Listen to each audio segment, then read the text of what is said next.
Hello guys, আসসালামু আলাইকুম রহমতুল্লাহি ওবারাকাতু। হাই আন্নগো হাতলা মুরব্বী অবশেষে চলে আইছি সাতপুর মতলব প্রত্যন্ত গ্রাম অঞ্চল। যে গ্রামের শুরু আছে কোনো শেষ নেই।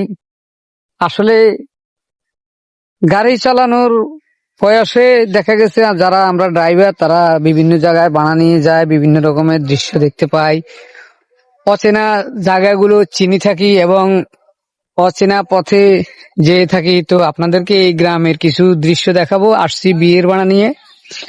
খাওয়া দাওয়া শেষ করার পরে এই প্রত্যন্ত গ্রামাঞ্চল মতলব আপনার গ্রামের নাম আমার আসলে জানা নেই, কাউকে জিজ্ঞেস করলে জানতে পারবো। এই দেখতে পাচ্ছেন যে আমাদের নোয়াখালীর ভাষা আমরা এটাকে হাতর বলি বা ডগি বলি। দেখেন শুরু আছে শেষ নেই।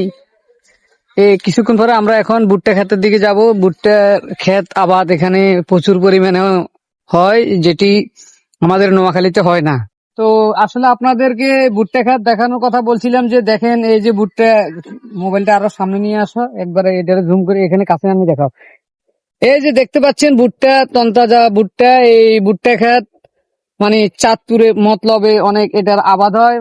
তারা এই ফসলটা প্রতিনিয়ত সবাই কম বেশ করে থাকে। তো আমি আপনাদের এই হাতলা মুরব্বী যে নোয়াখালী থেকে আসলে গাড়ি নিয়ে বানা নিয়ে আসছি চাঁদপুর মতলব প্রত্যন্ত গ্রাম অঞ্চল, যে গ্রামের দারিদ্র হার অনেক বেশি। আমাদের নোয়াখালী থেকে চাঁদপুরের এই মতলব গ্রাম অঞ্চলের দারিদ্রের হার অনেকটাই বেশি। তাই আপনাদেরকে ভুট্টা ক্ষেতের যে প্রাকৃতিক পরিবেশ, ভুট্টা ক্ষেত দেখানোর জন্য চেষ্টা করতেছি। দেখেন আমার ডানে বামে আছে ভুট্টা এবং আমার ডানে আছে ভুট্টা। এগুলো যদি আমি খোলস বাইর করি তাহলে পরিপূর্ণ ভুট্টাটি দেখা যাবে। এই যে আপনাদেরকে দেখানোর জন্য চেষ্টা করতেছি।